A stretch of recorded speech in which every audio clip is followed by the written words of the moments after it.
인천의 한 야산에서 말기암 투병 중인 아내와 이 병든 아내를 보살피던 남편이 함께 세상을 등지는 안타까운 사건이 발생했습니다. 이응혁 교수님, 네. 아유 안타깝네요 정말. 네, 그 68세 이제 60세 이제 그 노 부부인데요. 그 둘 다 사실은 이제 자살한 것이 명백한 상태로 발견이 되었습니다. 예. 그런데 그 내용인즉 이 60세 그 아내가 네.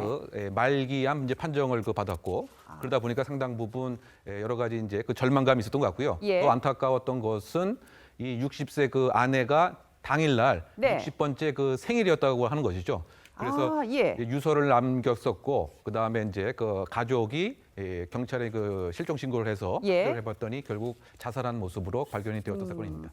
김관중 변호사님, 이 아내분이 말기암 투병 중이었다고 하는데요. 어떠한 암이고 또 상태는 어땠다고 전해집니까? 폐암에 걸렸었다고 합니다. 폐암에 걸렸는데 그게 단순히 폐에 그 암세포가 머무른 것이 아니고 예. 뇌까지 전이가 되었는데 그 전이된 사실은 특별히 심한 두통이 발견이 되어서 그것을 이제 호소하러 갔더니 예. 좀 전에 그 폐에 있었던 암세포가 뇌까지 갔다. 그러면 결국은 그 당사자들로서는 우리는 더 이상 이제 가망이 없겠구나 하고 하는 그런 극단적인 절망에 빠졌을 것 같습니다. 네. 그리고 이 자녀들의 말에 따르면요, 이 숨진 아버지가 저 사람 혼자 떠나면 어떻게 살아야 할지 모르겠다. 아내를 절대로 먼저 못 보낸다. 이러한 말을 또 자주 했다고 합니다. 아내의 이 병투병에 암투병에 이 남편 되시는 분이 굉장히 상심을 했다는 그런 얘기인데요. 자, 김동철 박사님 모셨는데 아니 의술이 좋다 보니까 또 기적이 일어날 수도 있는 거고 그렇죠. 그리고 혹시라도 또 아내분이 먼저 가더라도 남은 사람은 또 자녀들을 생각해서라도 열심히 사는 게 또 도리잖아요. 근데 왜 이렇게 극단적인 선택을 했을까? 이 남편분에게 아내의 말기암 선고는 도대체 어떠한 의미였을까요? 아내의 말기암 선고, 뭐 남편도 마찬가지고 아내도 마찬가지겠지만은 예. 배우자가 말기암 선고라는 것은 본인이 말기암 선고를 받은 거랑 똑같은 효과가 똑같아요. 있습니다. 그래서 심리적으로 상당히 위축이 돼 있었을 거고, 예. 뭐 신체적인 문제도 이제 곧 나타날 텐데 사실은 신체적인 문제까지요. 이게 이제 그 급사가 1.5배가 높다 그럽니다. 자, 배우자가 암에 걸리고 말기암 판정을 받았을 때, 예. 그러니까 상대 배우자죠. 아. 상대 배우자가 급사할 확률이 높은데 이건 예. 백혈구 활동이 급속도로 줍니다. 백혈구요. 네네. 그렇기 때문에 심리적인 문제들 때문에 신체적인 문제가 아니라 실제로 죽고 사망하는 경우도 상당히 많이 있다고 보시면 되는데 예. 이런 부분들이 이제 불안, 염려로 오는 하나의 심리적 문제가 이제 주된 거라고 이제 보시면 되는데 예.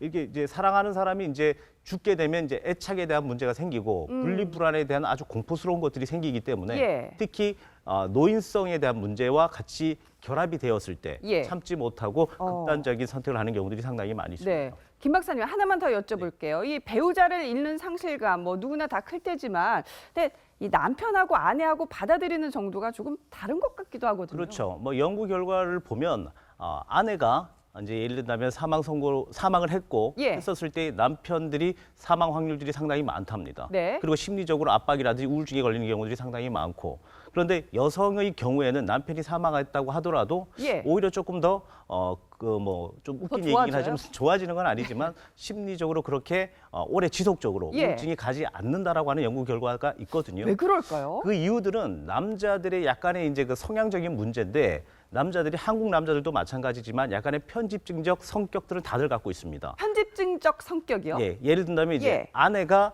없으면 안 된다. 나는 아내에게 항상 보호를 받아야 된다. 아내가 나를 밥을 해줘야 된다. 네. 아내가 나를 보호를 해줘야 내가 살아갈 수 있다라고 하는 의식들이 강하다라고 하는 겁니다. 예. 그리고 그런 것들 때문에 아내가 갑자기 없어졌을 때 예. 심리적으로 타격도 많이 받고 예. 그런 편집증적인 성격으로 인해 가지고 없으면 안 된다라는 생각을 많이 할 수 있겠죠. 예. 그러니까 왜 여자는 남자 없이 살 수 있지만 남자는 여자 없이 못 산다. 이러한 그렇죠. 말이 상당히 좀 과학적인 얘기가 아닌가라는 생각도 들어요. 이응혁 교수님, 네. 왜 또 이런 말도 있잖아요. 긴 병에 효자 없다. 그리고 집안에 암 환자가 있으면 그 집안은 갈 길을 잃어버린다.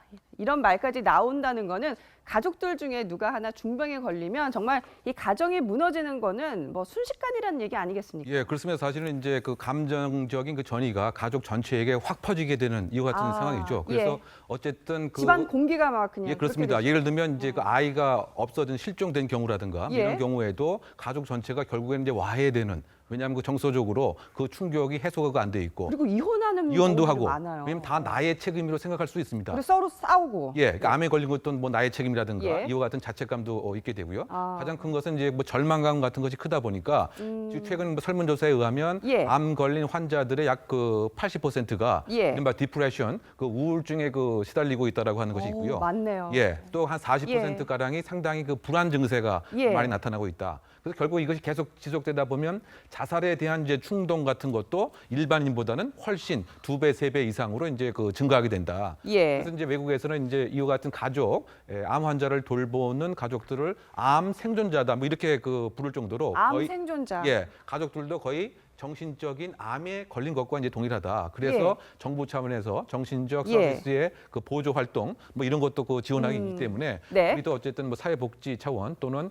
정신보건 건강을 이렇게 좀 네. 챙기는 면에서 뭐 지자체라든가 뭐 정부 차원에서도 뭐 그와 같은 뭐 서비스에 대한 제공도 좀 고려해볼 필요가 있지 않나 생각이 듭니다. 네, 김동철 박사님, 이 암 치료가요, 뭐 신체적으로도 정신적으로도 굉장히 힘든 과정이지만 경제적으로도 정말 큰 부담이에요. 그래서 이 부부의 극단적인 선택의 배경에는 자녀들에게 경제적으로 부담을 주지 않겠다라는 그러한 마음도 작용하지 않았을까 싶은데요. 예, 맞습니다. 지금 이제 60대 노부부인데 이런 문제가 계속 지속이 된다면 자녀에게 부담이 올 것들은 뭐 자명한 사실입니다. 예. 그래서 지금 한국에서 이제 코리아 리서치에서 설문조사를 했던 걸 보면 암 발생 시 1위가 치료비 부담입니다. 자, 몇 예. 퍼센트냐면 30.7%가 이렇게 대답을 했다고 합니다. 돈 걱정. 예, 돈 걱정이 1번이라는 예. 거죠. 이렇게 암에 대해서 사실 의료비가 많이 지출이 되다 보니까 사실 뭐 정부 지원이라든지 사실 기본적으로 암 환자에게 지원하는 부분들은 많이 있지만 예. 암 환자를 케어하기 위한 가족이라든지 예. 그리고 그 이제 뭐 치료를 하게 되면서 사실은 경제적 부담이라든지 간병에 대한 부담이 많이 생기기 때문에 직장을 그만두는 경우들도 상당히 많이 있습니다. 예. 이런 부분에 대해서 사실은 만들어지는 그런 어떤 시스템들이 없다는 것이죠. 예, 가족 중에 암 환자가 하나 발생하면 정말 이 설상가상 뭐 세제곱이 되는 그러한 상황이 되는 것 같은데요. 김관중 변호사님, 그러니까요. 지금 이 비극이 이 부부만의 얘기가 아닌 거잖아요. 물론이죠. 누구에게나 꼭 다칠 수 있는 가능성이 예. 항상 있는 사안입니다.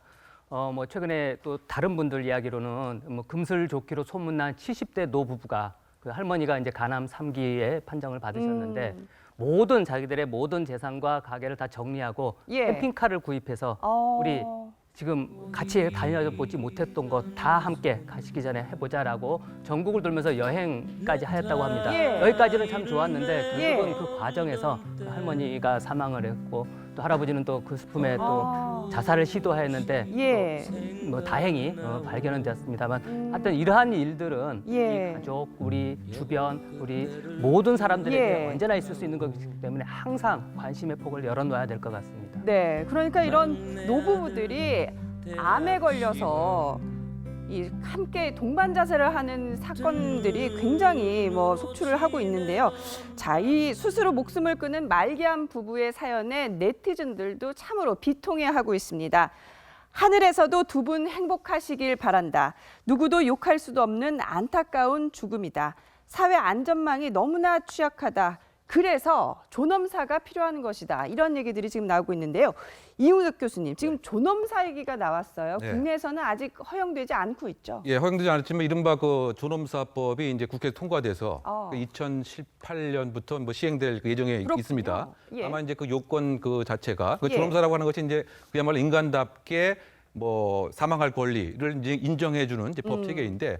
예를 들면 이제 의식이 그 있는 경우에는 이제 본인이 요구할 수가 있고 예. 의식이 없는 경우에는 이제 그 가족이 요구할 수가 있겠죠. 예. 다만 이제 이와 같은 것에 있어서 의학적 판단을 정말 생명을 계속 유지할 수 없는 판단을 의사가 이제 한 경우에 예. 그것을 뭐 시행을 하는 것을 원칙으로 하고 있는데 네. 근데 이 생명권에 있어서는 여러 가지 이제 논란이 분명히 그 있을 수가 있습니다. 그 최근 그 몇 년 전에도 그 연대 세브란스 병원에서 어떤 이제 할머니가 예. 그야말로 가족의 동의를 얻어서 뭐 이른바 안락사회 같은 요건에 해당이 돼서 예. 생명 연장 장치를 띄웠는데 예. 띄고 나서부터 오히려 건강이 더 좋게 회복되었던 오. 이런 사례가 그 있었던 것이죠. 예. 그러다 보니까 정말 그 인간의 생명이라고 하는 것이 이와 같은 판단으로 할 수 있는 것이냐, 이것은 뭐 10만이 알 수 있는 것은 아니냐, 이런 논란이 그 계속되고 있기 때문에 그렇죠. 이 존엄소법이 통과되었지만 예. 그 부분에 있어서는 여러 가지 조금 더 보완과 좀 세세한 고려가 좀 있어야 될 사항이 아닌가 보입니다. 그렇군요. 현재 우리나라에서 발생하는 암 환자가 1년에만 12만 명이고요. 그리고 말기 암 환자는 30만 명이 넘게 지금 투병 중이라고 합니다. 김동철 박사님. 네네네. 우리가 왜 암 걱정 많이 하는데 암보험 많이 들잖아요. 그렇죠. 근데 심리적으로도 이 돈뿐만이 아니라 심리적으로도 만약에 내가 우리 가족이 암에 걸렸을 때를 생각을 하고 대비를 좀 할 필요가 있지 않을까 싶은데요. 대비는 뭐 당연히 해야 됩니다. 지금 요즘 이제 암 환자에 대해서 케어 프로그램들은 상당히 많이 있습니다만은 얼마 전에 뭐 녹십자라든지 뭐 여러 이제 기업들이 같이 연합을 해서 하는 것들이 하나가 있는데 예. 이제 이런 것들이 암 환자 가족을 위한 심리 케어들입니다. 아, 자, 이런 부분들이 사실 예. 해외에서는 상당히 많이 일어나는 일들이긴 하지만은 네. 한국에서는 거의 이제 뭐 전무한 일인데 지금 이제 서서히 일어나는 부분에 대해서 상당히 이제 뭐 좋은 일이라고 생각을 하지만 예. 일단은 개인적인 뭐 보험을 드는 것도 상당히 좋지만 예. 심리 안정을 하기 위한 하나의 시스템을 만들어 주는 게 예. 좋은데 이런 시스템에서 뭐 제가 몇 가지 일점 얘기를 좀 드리자면 예. 그레그 앤더슨이 지은 책에서 이제 발췌한 말입니다만은 예. 두려움을 버려라. 일단 저희들이 사실 암에 걸리면 환자도 두려움이 있지만 가족에 대한 두려움이 상당히 많습니다. 그렇기 예. 때문에 가장 중요한 두려움을 버려라 이런 예. 얘기가 있고요. 그리고 회복에 대한 믿음을 가져라. 아. 자, 어떤 암 환자 불치성 난치성의 질환은 회복이 안 될 거라고 믿기 때문에 네. 그 두려움과 공포가 더 큰 것이거든요. 그래, 회복이 된다라고 믿기만 하면 네. 많이 완치가 될 수가 있다라고 믿을 수는 있을 겁니다. 네. 암이라는 불운은 누구에게나 닥칠 수 있기 때문에 정말 평소에도 마음을 단단히 먹고 있어야 될 것 같습니다.